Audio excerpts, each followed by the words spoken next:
Qual que é a análise que o senhor faz hoje da PEC da transição, deputado? Olha, eu venho alertando desde o momento que ela estava tramitando no Senado, de que da forma que o governo apresentou e da forma que o Senado aprovou, eu sou contra, totalmente contra, porque eu sou a favor, sim, de se pagar os R$ 600 do Bolsa Família. Mas não precisa de 200 bilhões, nem de 170 bilhões, como o governo está querendo, mesmo tendo reduzido um pouco, para você complementar o que falta para o Bolsa Família.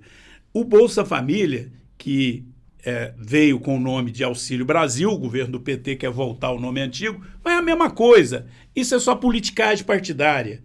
É dinheiro do povo para atender o mais pobre. O nome é só uma marca, é só para fazer propaganda política, né? Então, este auxílio para o mais pobre é justo, é legítimo e ele já está no orçamento com um limite de R$ 400. Para chegar nos R$ 600, que tanto Lula como Bolsonaro prometeram manter, falta 50 e poucos bilhões. Eu admito que além dos 50 e poucos bilhões, você possa colocar mais um pouco para dar um reajuste real ao salário mínimo, que isso dá um reajuste também real para quem é aposentado com salário mínimo. E aí, quando você reajusta o salário mínimo, alguém fala, mas quem paga o salário mínimo não é necessariamente o governo. E é verdade, o governo federal não tem mais funcionário ganhando salário mínimo. O problema é que impacta na aposentadoria. O aposentado de salário mínimo, quem tem que completar vai acabar sendo o governo federal. Corre o risco de ter déficit na Previdência e o governo federal complementa aí. E neste aspecto a gente precisa estar prevenido para não faltar dinheiro para pagar a aposentadoria de todo mundo. Então eu acho que aí, talvez até uns 70, por um ano, né, a gente possa estar comungando com a ideia. Fora isso, eu sou contrário, porque isso é ruim para o Brasil. Aí eu não sou, você está contrário porque você está contra o PT, contra o Lula. Não! Eles se acordarem vão ver que eu estou fazendo uma defesa para o bem do Brasil. E se esse governo tivesse um mínimo de responsabilidade, ele não ia nem propor algo dessa forma.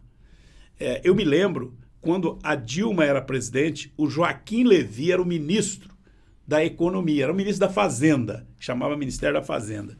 E eu era líder da oposição. E naquela época não havia lei do teto, não havia limite. E a Dilma mandou um orçamento e os deputados do PT queriam aumentar os gastos e o déficit público que iria ficar aprovado, que a LDO dizia quanto que podia ter de déficit público. Então a LDO já veio o orçamento para ter 30 bi de déficit público, que eu já achava muito. E os deputados queriam chegar próximo de 100 bilhões de déficit público, déficit primário, gastar mais do que arrecada antes de tirar o dinheiro para pagar juros. Então a dívida pública só vai aumentando, porque você não fica com zero de dinheiro para pagar juro da dívida, quando não tem superávit. Você só paga juro quando você gasta menos do que arrecada, né? Você arrecada um pouco mais, o que sobra do que você gastou, você pelo menos amortiza uma parte do juro da dívida, que é o que o Brasil vem fazendo no período do Bolsonaro. Por isso que a dívida está diminuindo, porque o Bolsonaro está conseguindo pelo menos pagar um pouco do juro da dívida. E quando você paga o juro da dívida, o juro real não sobe tanto, a inflação não volta. É isso que o cidadão mais simples às vezes não entende e que tem a ver conosco se a gente autoriza estourar o orçamento. Se estourar o orçamento, daqui a pouco vai subir o juro. Então eu ia dizendo, o Joaquim Levy era o ministro e ele virou e disse, eu estou surpreso. O Domingos, que é o líder da oposição, é quem está defendendo o governo, porque o Joaquim foi lá e o Joaquim Levy era um bom ministro. Depois a Dilma acabou correndo com ele porque ela não era uma boa presidente e ele não concordava de gastar mais do que arrecadava. Ele queria fazer equilíbrio fiscal. E o PT não queria fazer equilíbrio fiscal.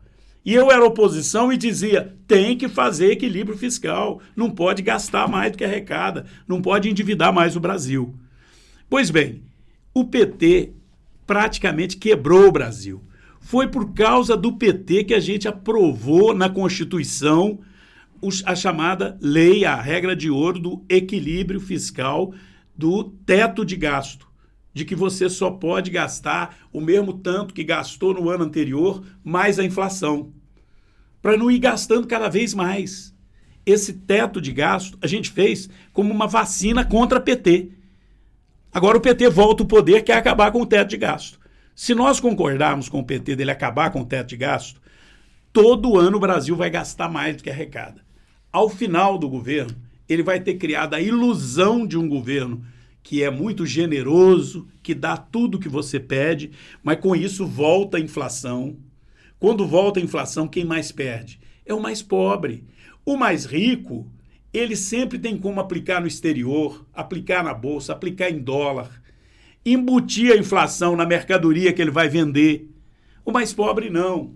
O mais pobre depende do salário mínimo, depende do salário que ele recebe. E aí, quando chega no final do mês, a inflação comeu o salário dele. Então, quem mais perde com a inflação é o mais pobre. Então, essa história do PT vir dizer, não, nós não queremos teto de gasto, porque eu gosto de cuidar do mais pobre, é mentira. Se ele quer cuidar do mais pobre, tenha cuidado para não voltar a inflação, porque se voltar a inflação, coitado do trabalhador, coitado do mais pobre.